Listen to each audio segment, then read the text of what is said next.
Hi guys! Ngayon ay may pupuntahan tayong isang sikat na pasyalan dito sa Laguna. Dito nga ay wala pa kaming maupuan pero may bumaba din agad. Dito nga ay nakababa na agad kami at lilipat ng iba pang jeep para pasakay naman ng San Pablo. Ayan naman si Ante, palakad-lakad, feel na feel niya ang camping tent. Diyan na din nga pala kami mag-aantay ng jeep. Dito ay nakababa na ulit kami. At dahil nga on budget kami ay pinili na lang naming maglakad dyan. Dito nga pala ay aahon tayo sa 3 matatarik na daan bago makarating sa Pandin Lake. Ayan nga pala yung kapatid ko. Nakailang suka yan bago makababa ng jeep dahil ang daan nga naman dito ay pakurba-kurba. At ayan na nga, makikita mo na napagod pero umaaura pa din siya. Onting lakad na lang nga ay matatagpuan na tong Pandin Lake na arko. Onting-onti na lang ay nandun na tayo sa mismong lake. Ayan nga pala ang itsura natin pagkatapos umakyat. Dito nga ay pababa na kami. Meron nga palang hagdan dito kapag hirap kayong bumaba sa patag na daan. Pwede kayo dito sa hagdan sa gilid. Ayan, onti na nga lang ay malapit na tayo. Eto na nga pala ang unang bubungad sa inyo pagkarating nyo doon sa Pandin Lake. Merong mga bahay, tindahan at maraming mga tao dyan. Diyan ay makakakita naman tayo ng mga naghihila ng balsa. Ayan ay ang ganda nga naman ng tanawin, hindi kayo malulugi. May mga bata na nga din palang naliligo dito sa gilid. Siya naman ang pinaka-excited sa lahat. At ito sa dulo, may nagbibideo pa sa atin. Ito nga pala ang ensalada. Ayan nga pala ang paborito naming kainin dito. Gawa yan sa pako, itlog na pula, kamatis at mga ibang pampalasa. Ayan nga ang aking dalawang pinsan, nagtatayo sila dyan ng tent. Bali dito nga ay 3 tent ang gagamitin namin.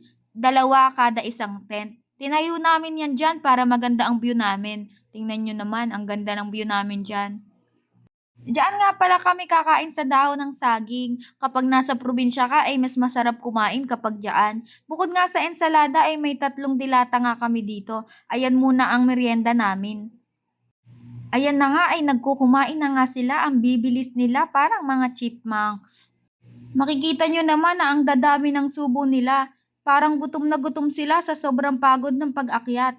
Eto nga pala ang view kapag nasa balsa ka na. Napapalibutan ka dito ng mga bundok.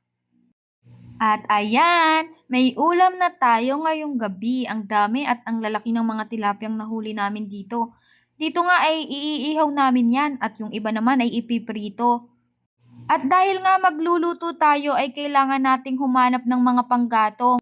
Kahit nga pala nagkakatakutan kami dyan ay wala kaming choice kundi ang umakyat sa bundok. Sabi kasi ni tatay ay nandun daw ang mga panggatong at mga pwede nating parikit sa ating bonfire. At ito nga, abay sumayaw-sayaw pa siya. Ay, nag-8-8 pa ang lolo mo. At ito, tuwang-tuwa naman si ante. Ayan, nagsimula na nga pala kaming umakyat dito. Kanya-kanya nga pala kami ng flashlight dahil medyo madilim na. Ayan, tuwang-tuwa nga pala ako dyan dahil gusto ko rin ang feeling kapag ako'y namumundok.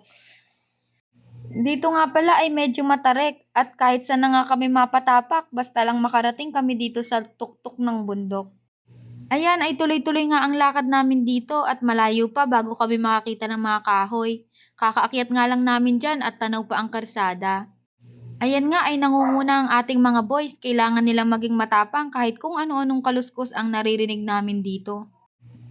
Andiyan na nga pala tayo sa taas ng bundok. Etong dalawa na to ay kanina pa flashlight ng flashlight sa mga puno. Mukhang naghahanap ng fighter. Ay, dito nga ay pagod kami. Ay, eto namang isa ay parang hindi napagod sa ganda.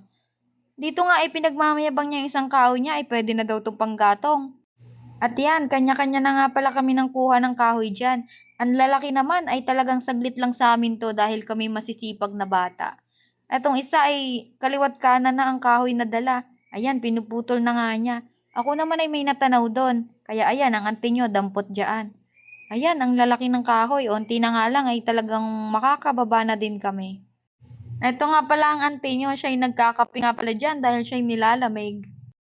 Ayan ay patuloy nga kami naghahanap dyan ng mga kahoy. At nakakita nga pala kami ng kabayo dito. Etong kabayo na to ay nakakatakot. Tingnan nyo naman ang mga mata. Parang may flashlight umiilaw-ilaw.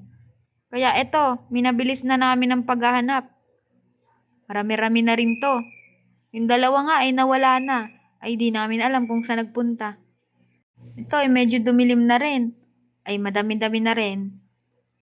Ay, ayun pala ang dalawa. Iba pala ang hinanap nila, hindi kahoy, kundi bunot. Ito nga pala ay mas magandang pamparikit kapag mag-iihaw ka. Abay, good job naman, nawala at bumalik ng may dala ng gatong. Ayan ang ante nyo, pababa na nga pala kami niyan at kanya-kanya kaming dala ng mga kahoy o gatong. Eto, pababa na ako pero uy, umawara pa siya. Ayan, pagkababa nga pala namin ay ito na ang view namin. Dito ay medyo madilim dahil ilan nga lang pala ang mga ilaw dito at yun nga ay mga solar pa. Ganyan nga pala sa paligid namin. At ito, nagsimula na kami magparikit dito. Mabilis nga lang pala magparikit gamit tong bunot. Ayan nga ay nag-aayos na sila ng tent para hindi pumasok ang usok. Dito nga ay pinapainit niya na ang ihawan. Inaayos niya ang apoy dahil masyadong malakas. Ang ganda nga naman ng bunot, 'di ba? Saglit lang kami nagparikit diyan at ayan, nagliliab na agad siya. Ayan nga pala ang tent namin, magkakatabi. Tatlo. Ay, yung dalawa doon ay parang gutom na at inip na inip na. Eto nga pala, nung natapos na kaming magluto ay nagkain na kami agad. Tilapia na inihaw. Dito naman ay nag-trip at nag-sound trip na nga kami dyan sa mga gedli-gedli. May marshmallow pa kaming dala dyan para nga naman masaya ang aming outing. Sobrang lakas nga pala ng apoy namin dyan. Para kaming maliliyaban, kaya naman ako'y lumalayo-layo ng konti. Ayan na pala ang marshmallow, natanaw na. Yan ay susunugin namin bago kakainin para masarap. Talaga namang napakaganda pagmasdan ng paligid, ay talaga namang napakakalmado. At eto nga pala ang dalawa ay naguhugas ng pinggan. Dito nga ay kahit gabi na ay pumunta pa rin kami dito sa lake. Mangingisda nga pala kami para may ulam ulit kami bukas. Ito nga pala sila, kanya-kanya ng flashlight at kanya-kanya ng huli ng isda. Eto, kinaumagahan ay ganyan na makikita mong view. Si tatay ay nagsasagwan. Ay, ang ganda. At ito si ante nyo, kakagising lang, senti-senti naman. After ko nga palang magsenti ay nangisda ako dito. Ang dami nyo nga palang magagawa dito. Pwede kayong mangisda ng libre, magbalsa, magbasketball, pwedeng mag-swimming, may mga lifeguard silang binibigay dyan. Pero yung iba ay may bayad. Ito nga ay pinatry ko din sa kanya ang mangisda. Dito nga ay punta kami dun sa dulo para wala masyadong tao at magkaroon ng isda sa gilid. Ayan ay napakaganda nga at napakalinaw ng tubig dito ay talagang gugustuhin mong mag-swimming na kaagad. Dito nga ay sinusubukan naming manghuli. Tinitingnan namin kung may mahuhuli kaming isda. Ang pain nga pala namin dyan ay bulate. Ganito nga pala ang view dyan. O tingnan nyo naman. Dito nga ay muntika na kaming makahuli ng isda. Ayan, nakikita nyo ba yan? May dalawang isdang maliit dyan. Eto nga ay kakagatin niya na ang aming pain. Ang pain nga pala namin dyan ay bulate. Eto, nakikita nyo ba yan? Nakinakagat na niya. Nung lalayo na siya, paghila namin ay nakawala ang isda. Sayang. At ayan, pati nga pala ang mga pinsan ko ay nanghuhuli din. Lahat kami dito ay trinay talaga naming manghuli. Tinitingnan namin kung gaano ka-effective ang aming skills.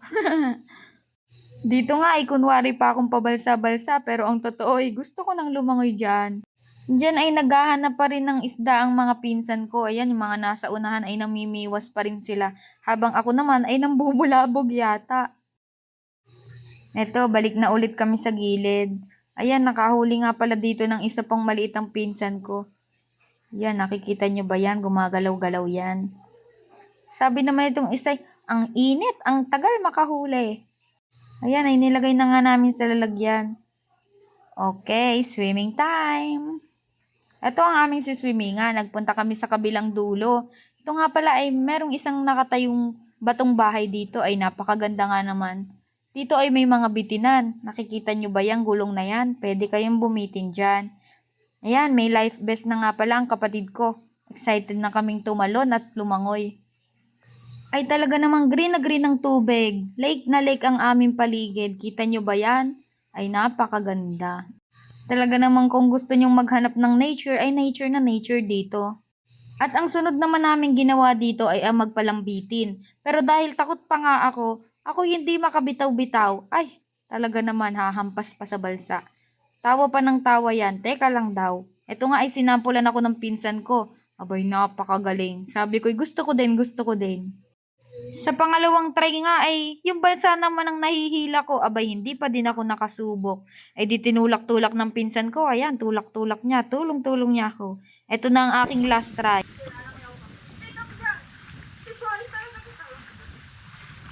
Nanginginig na ako din.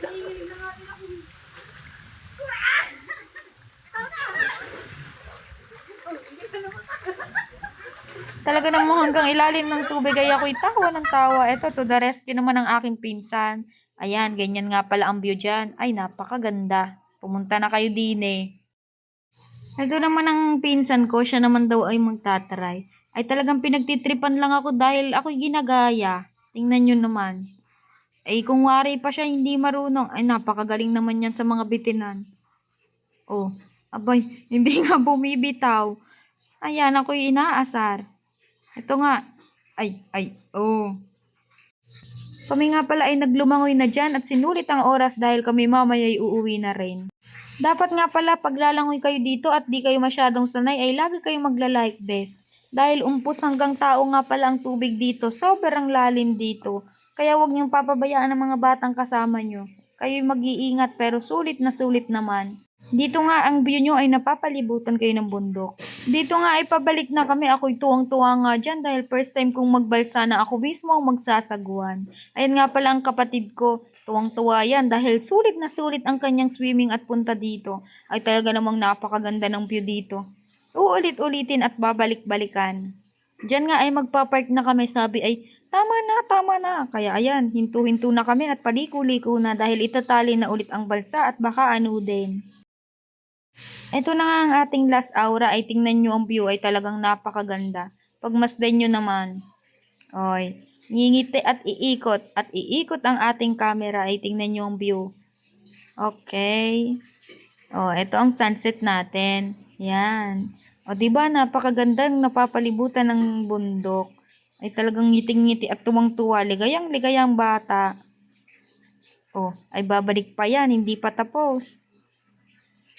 Iikot pa talaga siya. Oh. Ay, talaga naman. Ayan nga pala ang tent namin. Ayun ang view namin. Ayan, diyan kami nakapwesto nung kami natutulog nung gabi. Ito ay kabila dahil ito ay pinasyalan namin. Pwede nyo kasing ikutin yan at marami pang mga picturan. Ay talagang mag-e-enjoy kayo. Dito nga pala ang mga balsan na pwede nyong arkilahin dito. At ito na nga ang last aura ng ante nyo ay talagang tuwang-tuwa at napakaganda ng lugar. At ito, panoorin nyo ang aming video na aming trip lang. Bye guys! Trip Yo, lang. pakinggan nyo to. Bakit? Trip lang. Lang. Halika na narang madali ng talaga. Pangako pagkatapos humihinga ka padali na pare magliliwanag na kung di ka sasabay maiiwanan ka. Ang isip ay wag na gawin pang dalawa dahil isa lang ito. Ang gusto lang naman ito ay maging masaya. Para di ka mabato ay iwasan mo kung pananatili sa isang lugar. Ibig ko sabihin ay huwag ka papasakop sa takot. Huwag ka papasakop kapag nangate ikaw ito isipin mo. Hinipan sa lahat ng karanasan mo dito sa mundo bilang tao. Ganoon pa rin hindi nagbago. Pinakamasaya yung di pinlano. Kasi tayo